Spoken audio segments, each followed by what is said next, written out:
Le gouvernement français vient de rétrocéder au Tchad son camp de détachement dans la ville d'Abéché. Le ministre de la Défense tchadien, sa délégation et des officiels français ont pris part à cette cérémonie. L'armée française dit avoir consolidé des liens forts avec les soldats tchadiens ainsi qu'avec la population civile au cours de longues années de présence dans le nord du pays.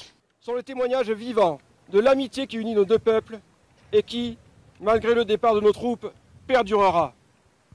Aujourd'hui, après tant d'années de présence à Abéché, la situation est différente. Le Tchad a renforcé ses capacités et il est en mesure de faire face aux défis sécuritaires et humanitaires du Wadaï.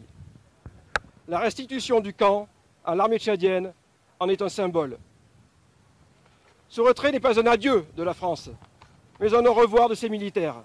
Le ministre de la Défense, qui félicite cette décision, tient quand même à rappeler que la date de départ de ces troupes demeure le 31 janvier 2025. Les propos tenus récemment par le président français Emmanuel Macron ont fait réagir l'actuel président tchadien Idriss Mahamat Déby, qui a précisé que la décision de départ des soldats français avait été prise par le Tchad. Pour moi, l'occasion de réitérer la ferme volonté du gouvernement de respecter les échéances établies, dont la date limite qui marquera le départ définitif des forces françaises du Tchad est le 31 janvier 2025.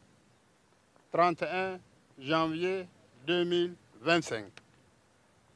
Cette date est impérative.